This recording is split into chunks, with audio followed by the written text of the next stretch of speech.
Fair enough. All right, great. So let's go ahead and get into this here. So today's webinar is on price action trading. It is being recorded. I do encourage questions. I recommend it. If you can, try and keep the questions kind of, augmented or pointed toward, the material that we're concentrating on. I have decided what the special webinar topic is for June 7th. So I think it's next week. I'm doing 2 webinars, the normal price action trading webinar on Tuesday, and then we're doing the special webinar on Thursday. It was a neck and neck tie between, there was a lot of votes for combining price action and Ichimoku, and there was a fair amount of votes for trading psychology, and I ended up choosing trading psychology because, and here's why. To do the price action webinar and price action Ichimoku webinar, I would have to start from ground zero in the sense of Ichimoku. Not everybody knows it, and not everybody's familiar with it, so I'd have to spend a considerable amount of time just explaining the basics of that. Then I'd have to spend a considerable amount of time explaining the basics of price action, because there are going to be some people that are going to be seeing this who don't have experience in either or just one of them. So I'm going to have to at least explain the roots. And that would have taken up probably 40-plus minutes of the webinar itself. And so I ended up choosing the trading psychology. The other part about it is that it would be difficult for me to give techniques away without giving material in the courses, and I didn't feel that would be fair or appropriate to the people in the courses. So with that being said, I decided on it, and I said, okay, I'm going to do the trading psychology. I've been spending a lot of time studying, writing about that lately, and it keeps coming up for people that, I can't tell you how many people I give, systems to that other people are making money. Some are making money week in, week out, day in, day out. Some of those traders are here in this course. And yet the bottom line is that these other people are not making money. What's the difference between the two chaps? Or the two, or males or females, whoever they are. What's the difference between the two? The difference is what's between the two ears. And so if I can train a trader to have the right psychology, the right mentality, if I can build, I believe that I recently heard a mentor or someone who's they consider themselves to be an educator out there. I recently heard them say that in an interview that they believe some people aren't meant to be traders. And I call BS on that, and here's why. Well, 2 reasons. One, when I worked at the hedge fund, we actually worked with a professional trading psychologist, and we did a lot of testing on what kind of people would actually probably be the best traders out there. And believe it or not, the one that came up that as probably the most likely to be the best trader would probably shock you. Any guesses on, think about it, physicist or engineer, economics major, or whatever, or, drill sergeant in the military. Think about who would probably be the best person psychologically to be a professional currency trader. McDonald, a hamburger flipper. That's pretty good. That's one of the better ones there, Harley. Athlete, housewives, musicians. They may just follow the method. Oh my goodness, that's genius. That is absolutely genius. There is some, I don't want to say some truth to that, but there is some truth to that in the sense of they don't think they're too smart for, themselves, and so because of that, they will follow the method with discipline. That is a key actual aspect. Introvert, air traffic controller, military house artist due to intuition. Okay, one person kind of got it. It was guitar player. That was the person who psychologically tested would be the person most likely to be a profitable or successful trader. Why is that? To be two things. One, if you actually learn to play an instrument, you actually rewire your brain in a certain way. There are several things you can do to rewire your brain. You can train in a brain gym. You can meditate. You can learn several languages, not just a second language, but a third language. Or you can learn to play an instrument. And the reason why that is that all of those will rewire your brain so that you're using more of both hemispheres of your brain. Everybody thinks Einstein was such a genius because he had this massive brain. His brain wasn't bigger than anybody else. What he did have, though, is he had more connections between the left and the right hemispheres, and he had more density and connections within the gray matter. So basically, he had more cells communicating to each other. But he was very balanced in using his left and right hemispheres. He wasn't just right brain, he wasn't just left brain. He was very balanced. To play guitar is both mathematical and it's kind of, you're using both left and right brain. First, you have to remember a lot. Second of all, you have to actually, you're doing a combination of musics, which is mathematics. But to really learn how to play guitar, you have to practice,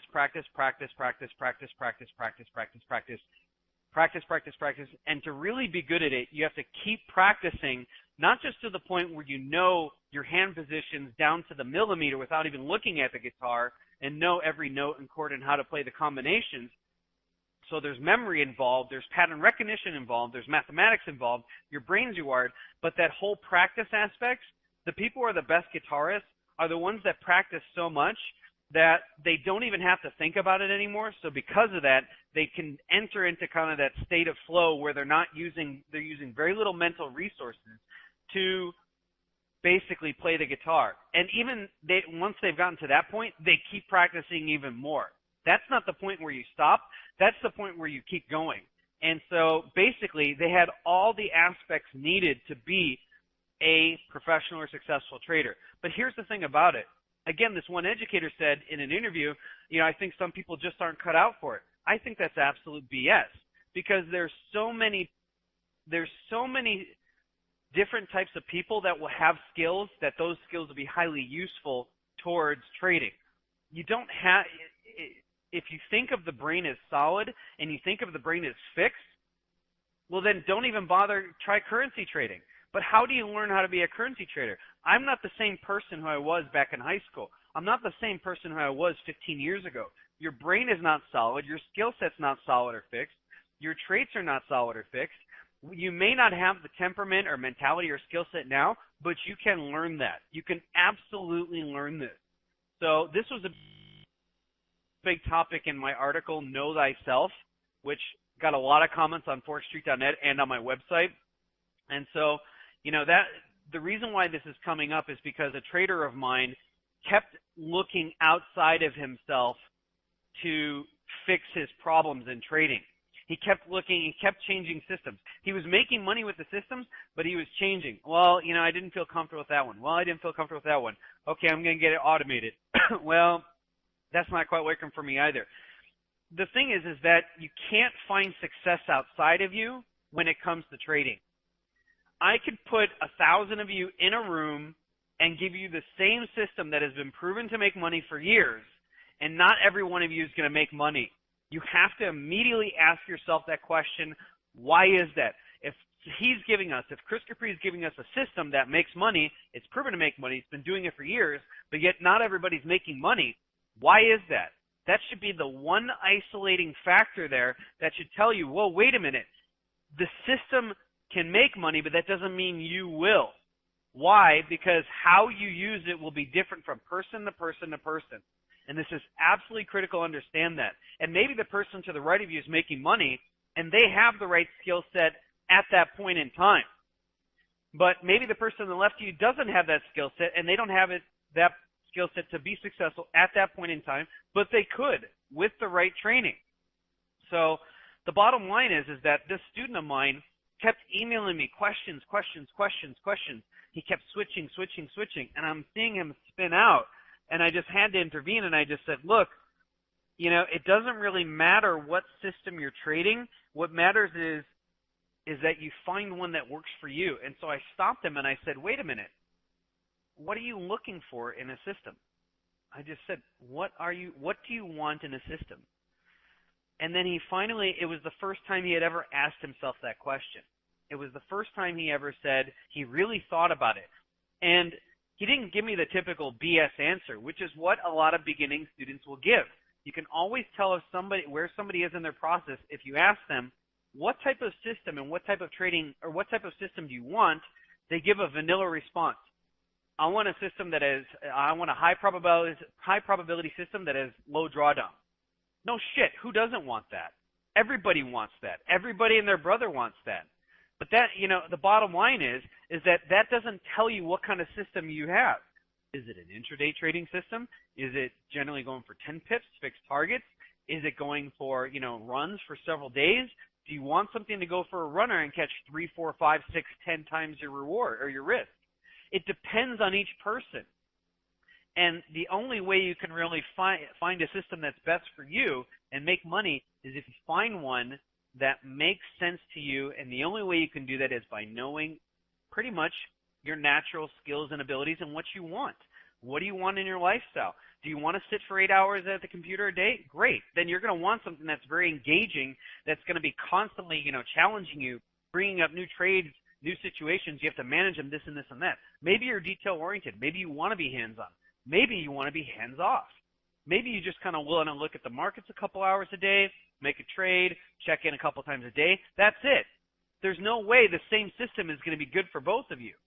So you have to know who you are. You have to know what kind of lifestyle you are. You have to look at what is your natural skill sets, what are you looking to do with trading, and how do you want to spend your time in front of the computer. Once you understand that, once you have a good understanding of who you are as a person, what your natural abilities are you more of a controlling person? Are you more of a laid-back person? Once you understand those things, then you can find a system and a style that makes sense for you. But until then, you're just going to be spinning your wheels, going from time frame to time frame, system to system, mentor to mentor, course to course, EA to EA, and none of them's going to work because none of them match up with who you are.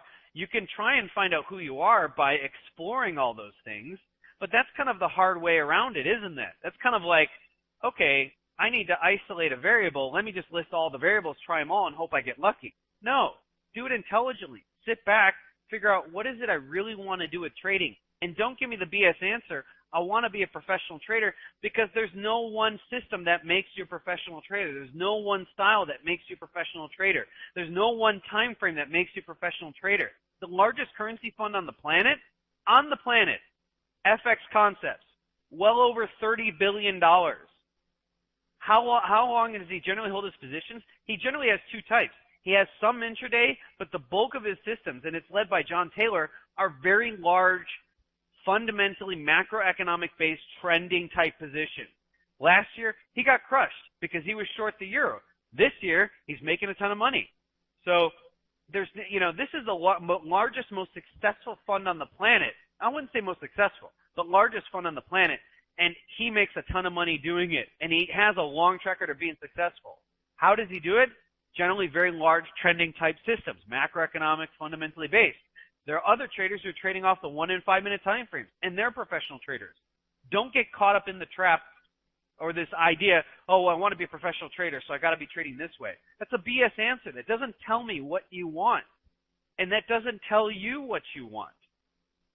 So you have to understand, this is kind of one of the first rules you almost have to start off with. Trading rule number 1. That's why I put the article in there. Know thyself. Know who you are. And then from there, start isolating, okay, what would be more geared towards that? Maybe you like a lot of details. I have a former engineer, or he is an engineer now, just a whiz at calculus. He actually doesn't like price action trading. He prefers the trading some of my shadow systems and my Ichimoku systems because he likes all the details and the intricacy and puts it all together, and it's so informative to him. That's perfect for him. Price action trading with one or no indicators doesn't work for him. And that doesn't mean it's a bad thing. That doesn't mean that he's going to be a bad trader or a good trader. It means he found something that works for him, and the only way you can do that is by knowing who you are as a person, understanding where your strengths and weaknesses are right now, and then tailor something towards that. Does that make sense? This is one of the most important things. I would be willing to bet most of you have probably spent time to time going full polygamy on time frames, on systems, on everything out there. They said, I really don't know much about like SEO or marketing, but one of my competitors really does, which leads me to believe he's not a trader. He's a marketer and he's more of a businessman. I'm a trader. I don't know much about marketing. The only reason why I know much about marketing and SEO is because I pay people who are really brilliant at it, and then they tell me shit. And then I'm like, okay, that makes sense. But this guy knows it inside and out. I don't know how he knows it inside and out. The only way you can know SEO, marketing, Google AdWords and things like that, I mean, he even told me, I'm an expert at this. How do you become an expert at marketing, SEO, and all that stuff if you're busy trading? No trader is an expert at that. The only way you can do that is if that's what you study all day. So he told me once that the average Forex trader will buy 10 products before they finally settle down. It's probably true. I don't know. How the heck did he know that? That's a good question. But the bottom line is this. If that's true, how many of you have gone through that? I would be willing to bet many of you have tried many different products, and they're probably not all the same. If that's the case, you're missing rule number 1. Know thyself. Take time, figure out who it is you are, what you really want to do, what feels most natural to you. Maybe you do need to try a bunch of gloves on and suits on to find out, hey, I like pinstripes, or hey, I like solid, or hey, I like, pointed lapels or open notch lapels or whatever. You can do it that way, but take a moment to really understand who you are as a person, what are your natural skill sets and gifts, and then find something tailored towards that. Does that make sense? Yes, no? I know I just went off on a rant there, but I'm passionate about like 4 things in my life. Trading, teaching people, philanthropy, and yoga and meditation. Those are the things that I'm passionate about, and that's what I do all day, every day. That's all I do all day, every day. There isn't a day go by that there isn't one day that goes by that I'm not working on all 4 of those things within a day. Even when the markets aren't open, I'm studying, I'm analyzing data, looking at patterns, I'm researching, constantly challenging. That's what I do all day, and I'm really passionate about this. It's something that I take very, very seriously, and I spend a lot of time thinking about. All of my thoughts and energy just go into these 4 things all day. That's it. Everything I do goes into these 4 things all day. That's it. Even if I'm playing video games, I'm trying to learn things from it that I can apply to trading or education or life or strategy or whatever. But I dedicate all my energy towards that. And that's what I'm really passionate about. And so I apologize if I went on a rant, but it's so important. This trader fell in that trap. Hopefully he can get out of it. Hopefully he's reading that article and understanding, hey, I need to find out something that's best for me. So hopefully that makes sense. All right, great. Well, I can't keep going because I need to teach on price action trading. That's what these things are about. But sometimes I have to go on these rants because I feel like it's so critical that you hear these things, not just the typical vanilla stuff, stuff that gets repeated over and over again, but you have to understand some of these things. All right, so a couple things, a couple brief questions, and that's it. Joe says, how about a dancer? Does that rewire the brain? Yes, it does, but it does so not quite in the same way as learning an instrument per se. It'll rewire your central nervous system, particularly around how your nerves connect to your muscle fibers and how everything moves and feeling and sensitivity. It will give you an incredible amount of physical awareness. I dated 2 ballet dancers, and they had just an incredible amount of physical awareness. I mean, some of them were, they were professional. Like one of them used to dance for like a decade for the San Francisco Ballet Company, traveled all over the world, So, I mean, I've dated a couple ballet dancers before, and they, when we went to like tango dancing or salsa, they could just pick it up because they had this amazing awareness. But it was much more of a feeling thing per se, and it wasn't quite as much mathematics involved. So it definitely rewires your brain, but a little bit differently. But the good thing about being a professional dancer is you learn practice, and how much that helps. So, yes, that helps. Boyke says, how does one rewire the brain? Great question. Brain gyms, you can do meditation. Meditation is actually considered to be out of all of them, it's considered to be one of the most powerful of all of them. Again, they've studied on, tests on Buddhist monks that have been meditating for 20, 30 years, and they've been tested to have, while they're meditating, like 800 to 900% normal neural activity, like 8 to 9 times more neural activity in their brain than the average person. And that's just sitting there meditating. And I can tell you that even when I'm meditating, I can feel the neural connections in my brain rewiring itself, enhancing, getting stronger. And I've been doing it for a decade now. So brain gyms, I actually do brain gym training every day, Lumosity, IQ. I do the NeuroSky training as well. I actually have a headset that actually can train my brain to actually get into an alpha or a delta state very easily. So there's a lot of things that I do every day besides meditation. You can learn an instrument. You can actually learn a second or third language. Those are all things that will help tremendously in rewiring your brain.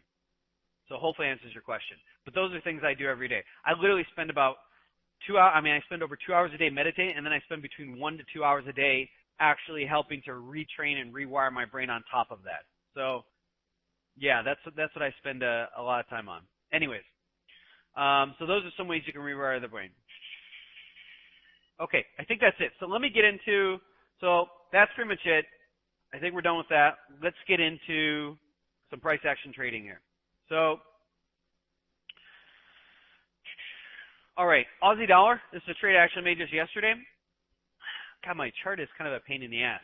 I really hate how they do this. So this bar is actually a gap bar. And the way FXCM does it with the IntelliCharts, they try and fill the gap. But I think every one of you was watching the market open. If you were watching the market open, you noticed everything gapped. Euro gapped, pound gapped, Aussie gapped, Kiwi gapped. They all gapped up. Okay? And so just erase this bar. For some reason, my chart is filling this data in. But this was a gap bar. The market gapped pretty much from here. This was the market close.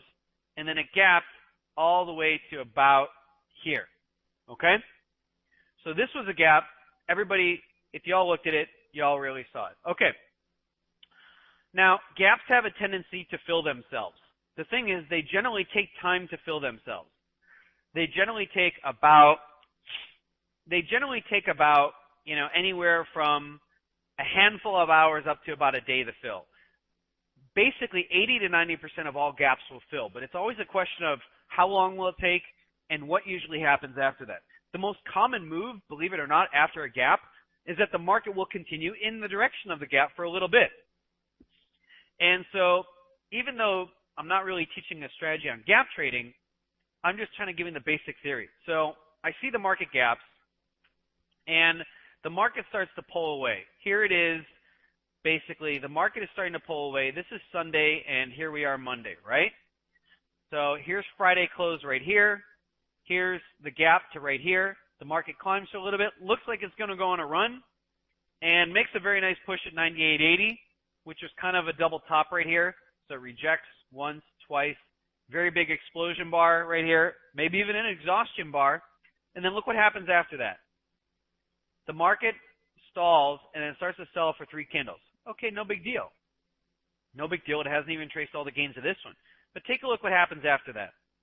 The market then sells off 5 hours in a row. Okay, 5 hours. So I see this and I'm thinking, okay, the market is probably going to start trying to fill the gap, or at least part of the gap, and go towards this support area right over here. So I'm now looking for a pullback. I'm looking to actually sell this pair. I missed this part right over here, and that's fine. This was early Monday morning for me, but I'm up for this one here. So I said, okay, I'm going to take this one here. I see the double top. I see the trap kind of set here, the rejection here. Market sells off for 5 hours. Stops at the 20 MA, rejects a little bit. Okay, I'm looking for a bearish kind of continuation pattern here. Now, what is the primary model, the most important model I always talk about when it comes to trading? Price action. What is the base model that I always recommend? You have to understand, you have to learn. This is absolutely critical for trading price action. Anybody remember? Some of you have been taking this class for a while, so some of you may know, some of you are new, that's fine. Very good. Very good. Marinko, impulsive versus corrective. All right? So what do we see here? We do see some pretty strong impulsiveness throughout this little move over here. Spattered, kind of scattered with some red candles, so there is selling interest in here. But the dominant candles are the blue candles here. So the market is buying. Now, generally, the general model of impulsive versus corrective trading is an impulsive move is generally followed by a corrective move which is generally 75% of the time followed by another impulsive move in the same direction as the original impulsive move. That series continues until what? Until when? Talked about this 100 times. No, not the 20 EMA Harley. No, not respects the moving average. Very good. Marinko and Gabriel got it. Pattern is broken. It goes down. Why is that? It's very simple. Think about it from an order flow perspective. If you look at the way trends tend to work as a whole, you have an imbalance in the market. Either the buyers or sellers are in control. One of them is in control, and so they're pushing the market. They're driving direction. Now, at certain points, they're going to take profits. At certain points, they're going to run into other orders. That's natural. Sometimes they're going to pull back to 20 EMA. That's all natural. And so if the pushbacks in the opposite direction of the trend are timid, then that tells you who's still in control. Whoever's punching harder is the one that's going to continue to dominate the direction. Well, that continues until the markets and trends and the institutionals will keep pushing in a direction until they realize they're running into an opposite force that is just as strong as it is. That's when they start to say, hold on, now we got to, push back, or now we got to step back a little bit. Okay, fine, we've gone as far as we can. We'll make maybe one more attempt, and then that's it. So if the market continues to get soft pushbacks, then they'll keep pushing in that direction. It's only until it runs into a counter-trend impulsive move that's saying, hey, the other side of the market is just as strong, or if not stronger, because they've just taken your best punch and they've actually hit you even harder, and now they're pushing back against you. That tells you that the imbalance has now switched a little bit. If it was still imbalanced to the buy side, then we wouldn't be seeing a hard pushback on the market. Profit taking does not pull back very sharply. If you have consolidation, it doesn't pull back very sharply. There's no dominance in it. There's no situation where profit taking, consolidation, all these things show a really strong pushback. The only time you see a really strong pushback is when the other side of the market is pushing back real hard to actually try and take control of the market. So the order flow is changing. The environment's changing. There's not an imbalance. There's either a balance or there's now a switch of an imbalance to the other side. So here I am seeing impulsive double top rejection here, little false break here, and I see 5 hours of selling after that. So I see counter trend impulsive move. Now, since I wasn't long, I'm not looking to re-long this here. But since I'm not out of the market and I'm looking to take a move, I see a counter trend impulsive move. I'm looking for now a corrective move that tells me that the buy side is weak.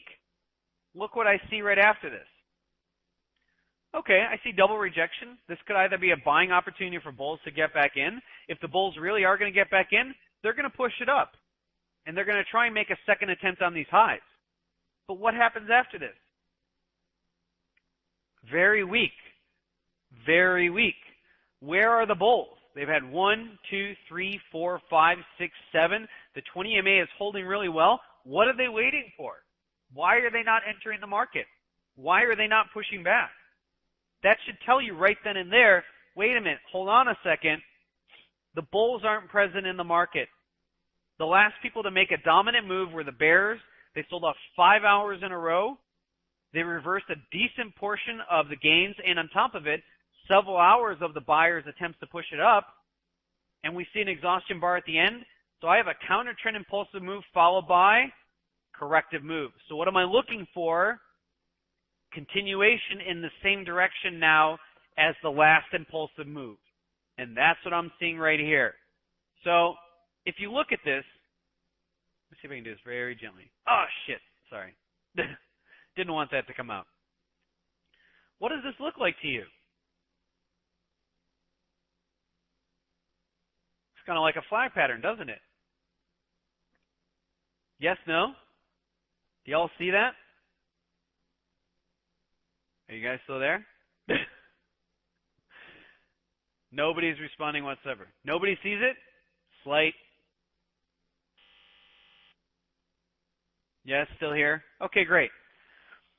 So I have impulsive followed by counter trend impulsive, bears are in control, followed by corrective move.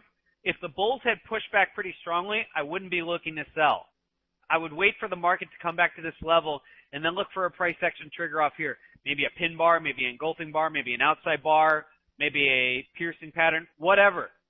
So, but I didn't see that. So what was that telling me here? The bulls are not in control. They're not entering the market to push back. They have a great opportunity to do that. They have a double rejection. They have a pin bar, and they have a 20 MA support, but they're not doing anything.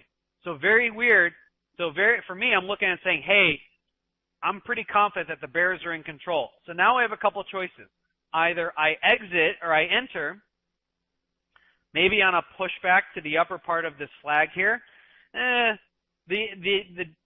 advantage of that is I get a better price. I have lower risk and high reward, or I have more profit to get out of it. The downside is that I could get a false breakout like this. I could get trapped. I could get stopped out, and then the market goes. And I don't have a confirmation the market will continue. So in this situation, I'll look for, because it's such a small flag, I'm going to look for a confirmation that we've broken out of this flag in consolidation here. And so I have two options here. I wait for a break of the flag, or three options. I wait for a break of the lows here, or I wait for a break of the flag and the 20 MA. If the market hasn't been able to get below the 20 MA, well then maybe that's, a good additional trigger for me here. So for me, it was very simple. I want to clear the 20 MA by about 5 pips. I want to get out of the flag. Very simple. Enter at 39. Now, if this is where the first part of the gap is, gaps tend to fill the full gap. I think Euro and Pound did, but Aussie and Kiwi didn't. And so you have a couple options. You can go for this portion of the gap or this portion of the gap.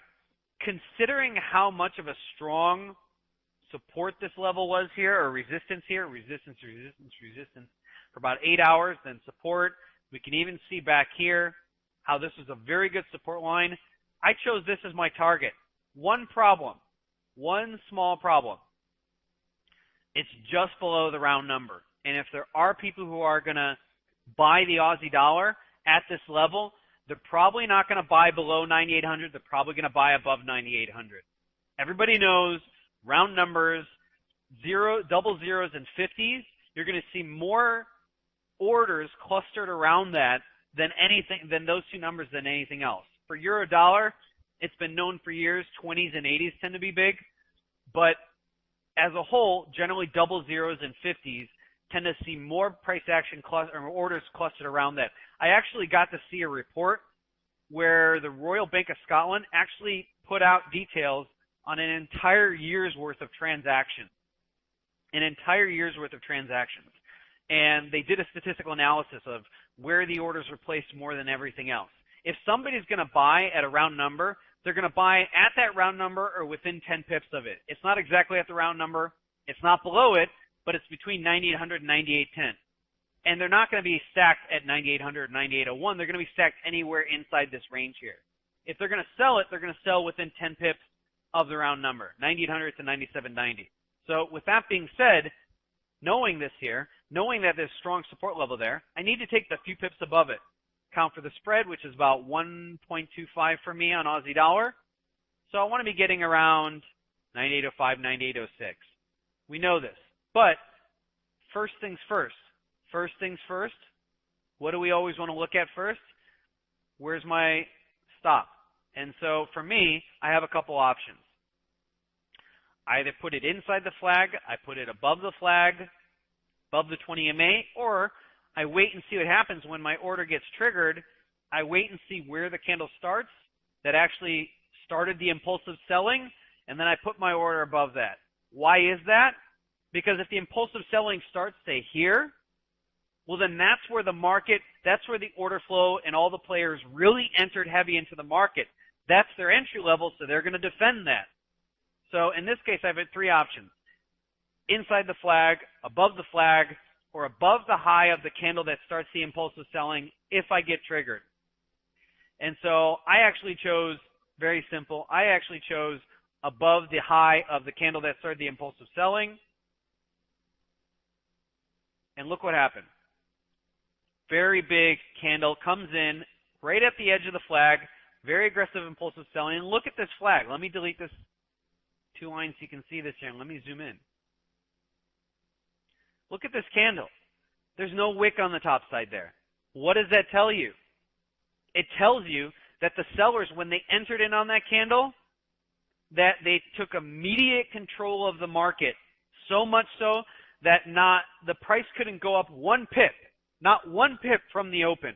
That means they were either present just before this and started selling heavy, or as soon as this candle opened, they jumped in so heavy right on the open that the other side of the market could not even push back 1 pip from the open, not even a tick for that matter. So with that being said, what happens?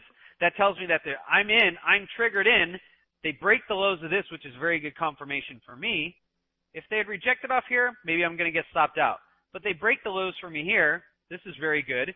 And the selling is very strong from the open. So as soon as I got triggered, I literally looked at the market and said, very easy. Not even 1 pip up. I'm going to put my stop about 6 pips above that. Very simple. 15 pip stop. I have about a 30 pip target on this one here. 2-to-1 R to R. It took a little bit and then got there in the next one. And I got very lucky. I'll have to admit I got very lucky because look at the counter trend pin bar signal. There were traders that were looking to get into the market at that level. This was obviously a key level. Whoops. Too much zoom. Let me zoom out. Clearly, this was a key level. Support, resistance, back to support. There we go. It's a simple trade. Does everybody see how I made that trade from a price action perspective? Yes, no? That was all using pure price action. Nothing else. Very simple, very easy, done deal, and I'm done for my Memorial Day. You took the same one.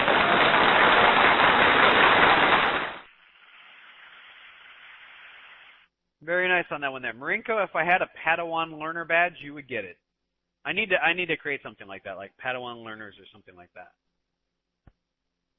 The problem is that once you become a Padawan learner, you have to start braiding your hair. How do I know that? I've watched way too much Star Wars in my time. Okay, so does everybody get all that from a price action perspective? Any questions on that? Stop, limit, entry, exit. Entry was 39, stop was 54, target was 06. That included for the spread, factored everything in. So I had about 33 pip target, 15 pip stop, 2-to-1 R to R. Took about an hour and a half, done deal. Very simple, using typical impulsive versus corrective. I cannot tell you how important this is. If you can just recognize impulsive versus corrective moves, you will be able to put yourself in the right direction 7 or 8 times out of 10. From there, you just got to refine your entry, learn how to really adjust your stop, and that's it. Boyke says, how many lots? About 18 on that one there. So, but it doesn't really matter. I mean, what matters is, reward to risk. How much should I get in terms of, what was my R to R? 2-to-1, 3-to-1, R to, 4-to-1. That's what's more important to me. But about 18. I'm actually I only have about 3 running positions right now. Everything else I'm flat on. Oh, I got to show you gold and silver real quick. But I'm still short euro dollar. You probably won't believe where I'm short from. I'll probably show you the trade someday. But I'm still waiting for euro dollar to go lower. I'm short actually euro dollar from 32.90. And I'm still short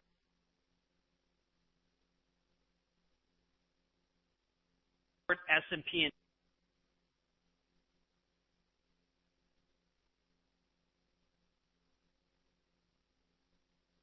and Dow. I've been talking about how much I'm a bear in S&P and Dow. I'm expecting those to just fall through the floor. I'm short Dow from about 13.1 something. I'll have to look at exactly.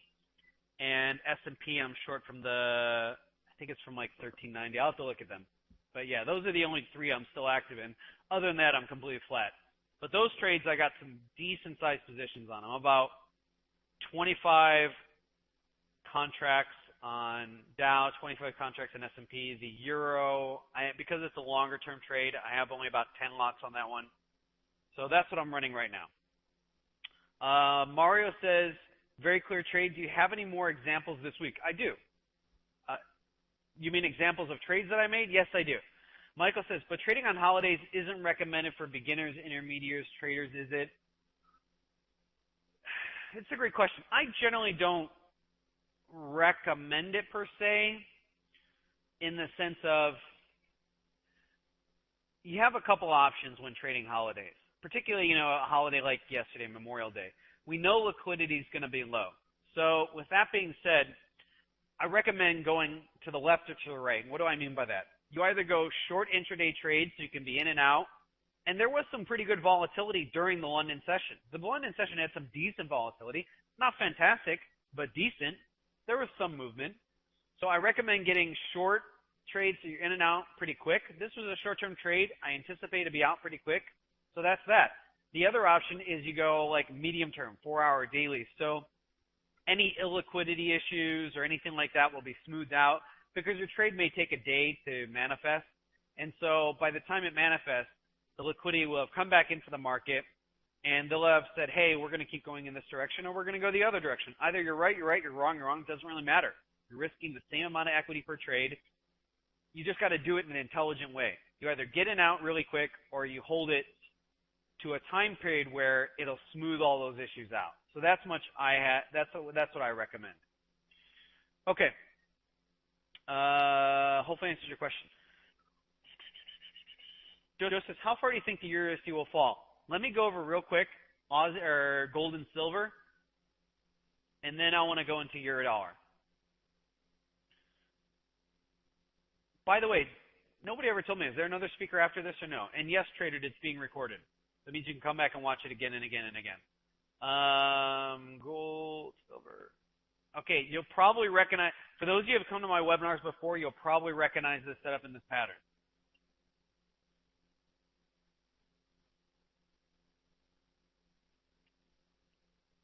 Is it being recorded? Did anybody tell me? Yes, no? Or it's not recorded. Is there another speaker after me? Yes, no? Nobody? Bueller? Room is clear until 12? Wow.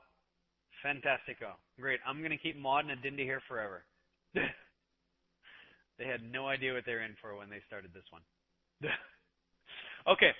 Does everybody recognize the pattern that I'm seeing here? It's this little, it's not just the double bars here, but it's the kind of, I've showed this before, I think, and you've seen it on a couple other of these. I talked about it in oil. I talked about it in gold. I talked about it in silver. This is a common pattern that keeps repeating itself. The market is selling off, and I only seem to see it on the reversal, a bullish reversal. I'm not seeing on a bearish reversal. I don't know why, but that's what I'm seeing it right now. So the market is selling off, and then it does this little thing. It sells off, it kind of hits the floor, it goes sideways for a couple candles that consolidate for a little bit. And these are 4-hour candles.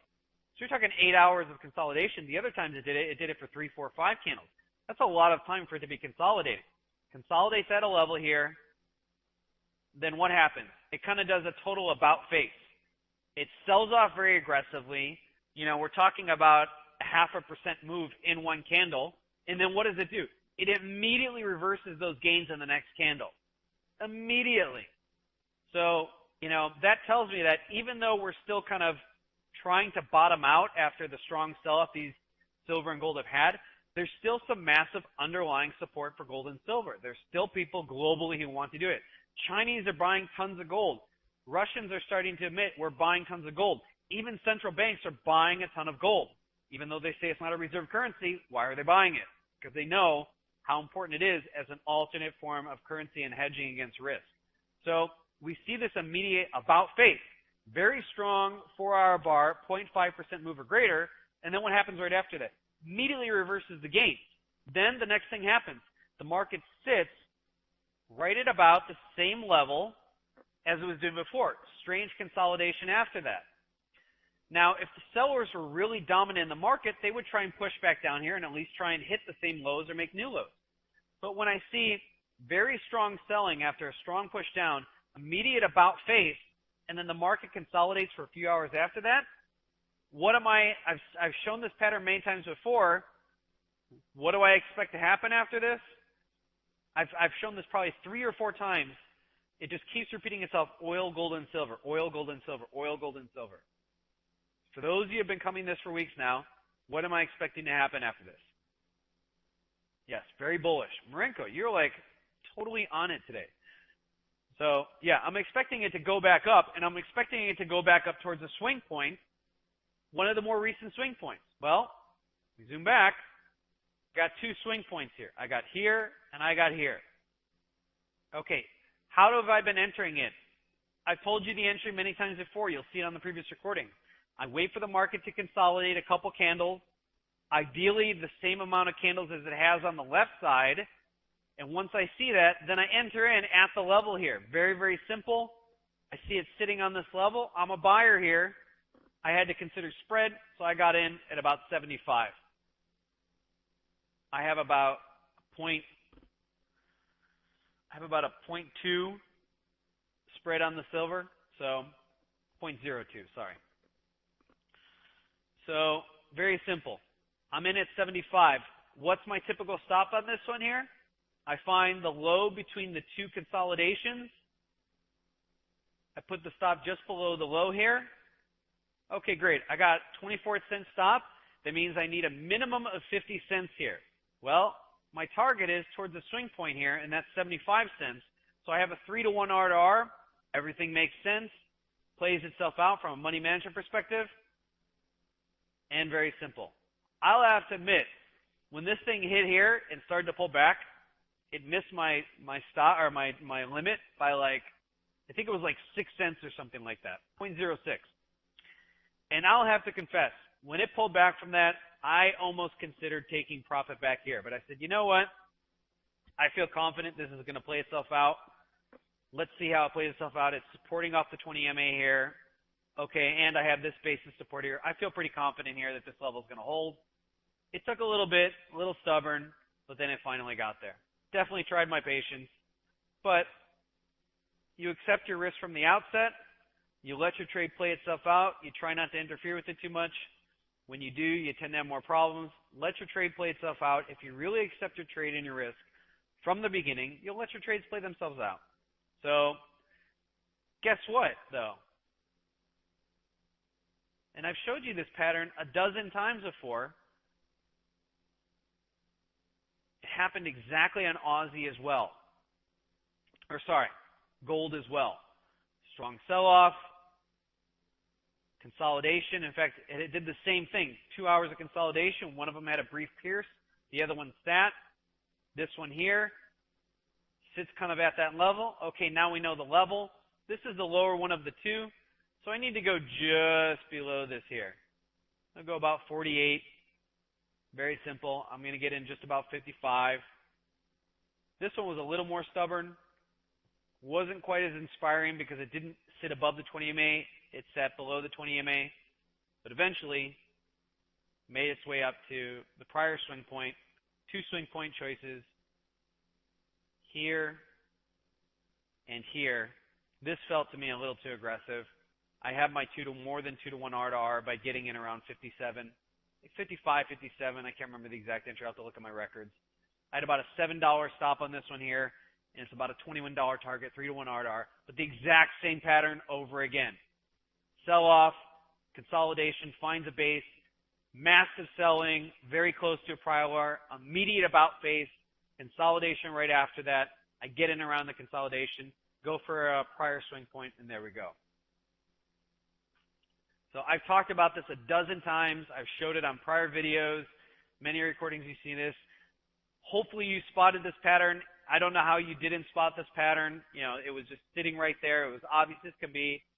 And for those of you who've seen me do this before, I mean, I've showed this many, many times. So again, it only seems to be a bullish reversal on gold, silver, and oil. Probably because those markets are highly manipulated by algorithms. So, okay. Questions, and then I want to get into, because I think somebody had a question on how far I think your dollar is going to go. We'll get into that. Dex says, do you know Elliot? I don't know who you're talking about. Boyke says, do you meditate over the weekends? I meditate every single day of the week. I have been meditating every single day for the last 12 years. I would say on a bad year, I maybe missed 2 or 3 days. Maybe. But it's so ingrained in me now, I can't imagine a day without doing yoga and meditation. Every single day. In fact, on weekends, I generally meditate more. So it just depends. Some weekends I'll do 4, 5, or 6 hours. Because I'm not as, I don't have as many demands on me at that time.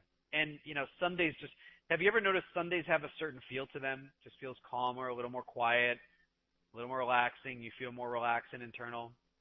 I use those to meditate. So, yes, every single day.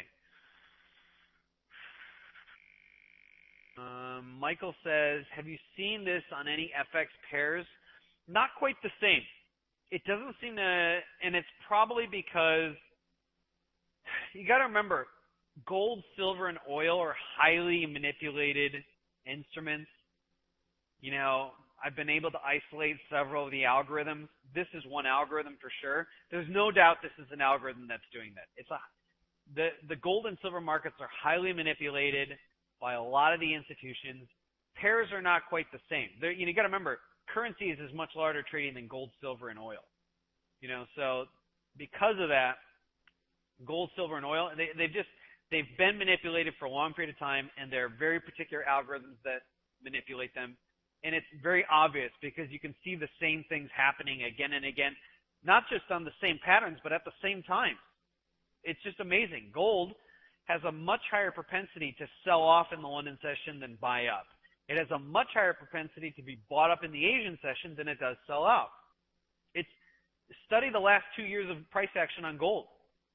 Take a look at, I've done the quantitative analysis on it. It's clear as day. It has a much greater propensity to sell off during London and early New York trading than it will during Asian session. It's clear as day. If you spend time studying the price action, isolating the data, it's very easy to see it. So I see it more on these, not so much on FX pairs. There are certain pairs that have more algorithmic behavior than others. Algorithms are more trading on euro-dollar more than anything else. You got to remember smaller spread pairs, the algorithms are going to be trading on more. The ones with wider spreads like Aussie, Kiwi, Euro Yen, Pound Yen, you're going to see less algorithms trading those because the spreads are too wide for the algorithms to really take advantage of it. So hopefully I answered your question. Martin P says, why do you ignore the 2 large bars in setting your stop? It's an excellent question.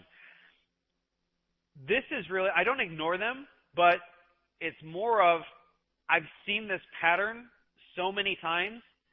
If you watch some of my prior videos in the last month or two, you'll see examples on oil. Oil did it like 4 times inside a month. Gold did it a few times inside of a month. Silver did it a few times inside of a month. So this is normally I would not ignore those large bars, but this is a very particular pattern I've isolated. I see it a lot, and when I see it, I trade it. I trade it that particular way because that's the way the pattern plays off. Strong sell-off, finds a support level, consolidates very tight bars for a few bars, 2, 3, 4, 5. We have a very strong down bar, about a 0.5% sell-off, and then an immediate about face. And then it does the same thing on the next few bars. Very small bars, consolidation. That tends to be the base, and then it climbs back up to a prior support level or swing point. So for me, normally I wouldn't ignore those bars, but this pattern is very unique, and so I trade this pattern as is. As soon as the pattern breaks down, I'll stop trading it. But until it hasn't broken down, I've probably shown about 8 or 9 examples of this, and it's worked exactly the same way each time. So this is a very unique pattern. So hopefully answers your question. Boyke says, why do patterns repeat? That's an easy question because there's really a couple things. Well, I can give you the short, medium, and long answer. The short answer is the brain is wired to play itself off of patterns more than anything else. The brain is actually wired to isolate patterns more than anything else. It's better at isolating patterns than it is chaos. It's far better. That's why if you look at the mathematics around chaos theory, what are they doing within that? They're isolating patterns inside chaos theory.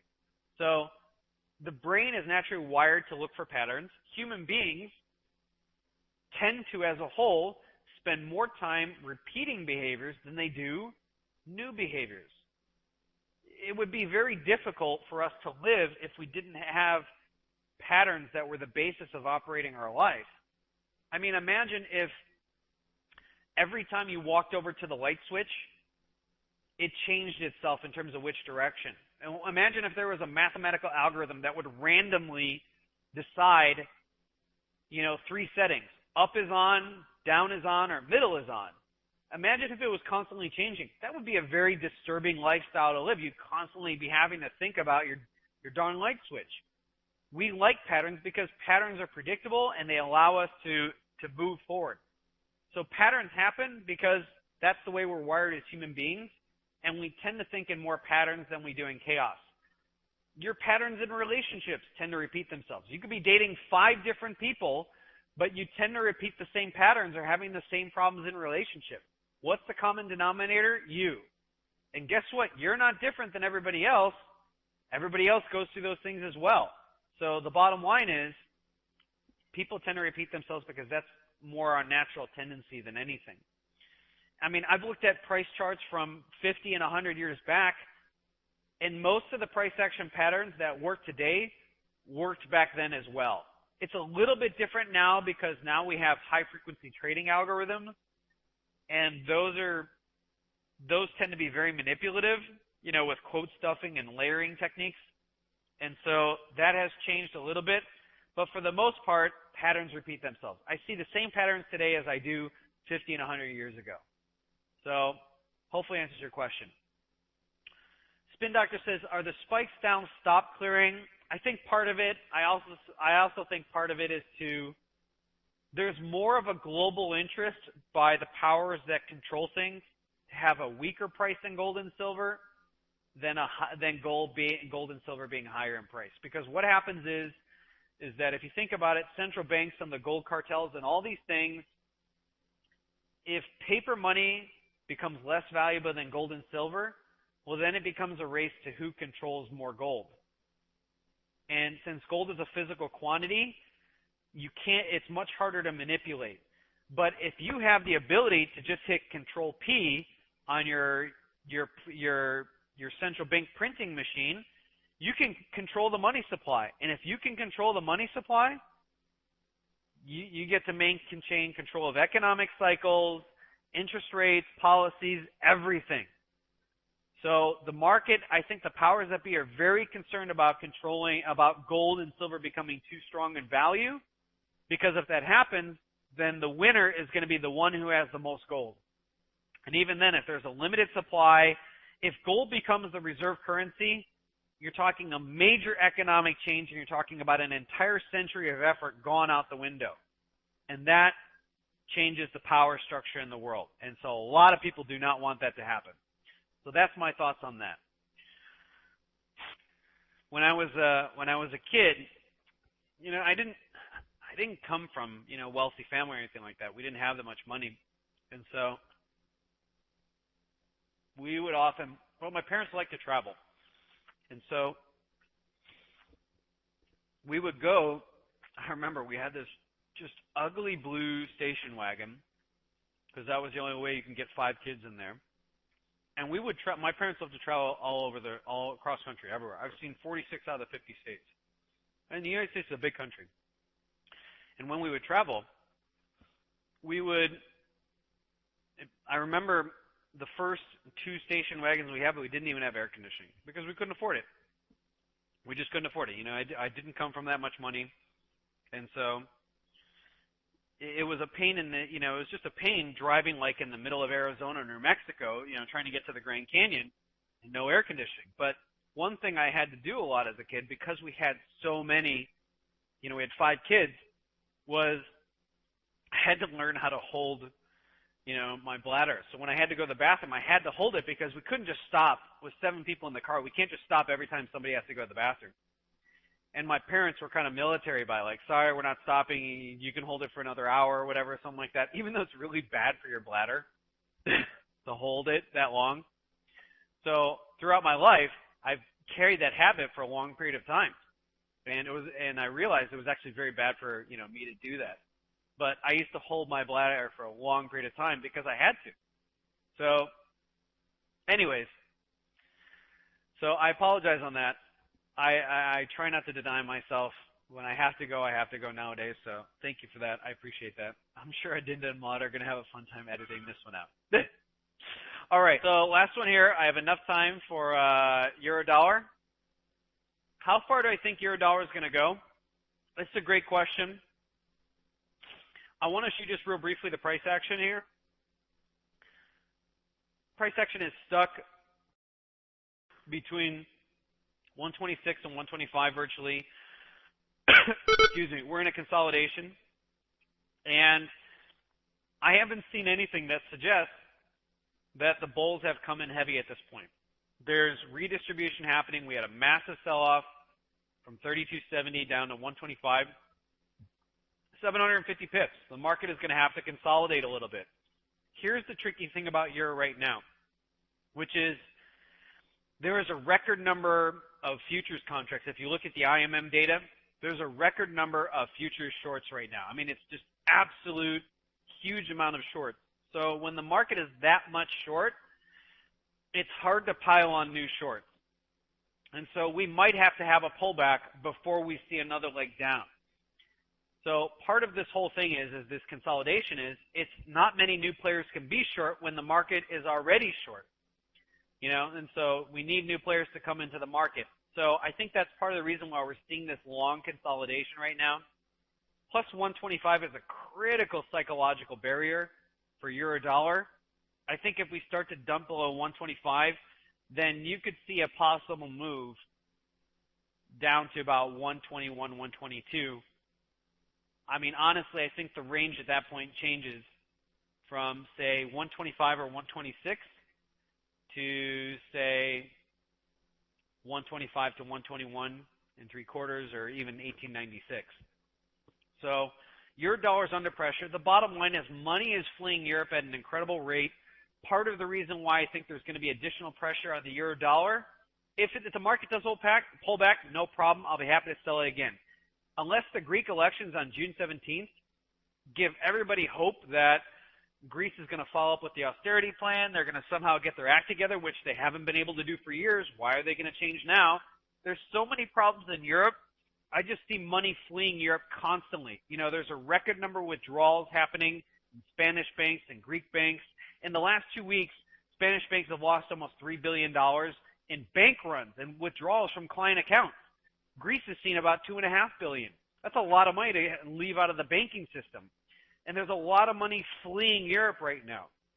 Even though there's Greek elections on June 17th, which will really decide the fate whether Greece decides to stay in or leave, you have to ask yourself one question.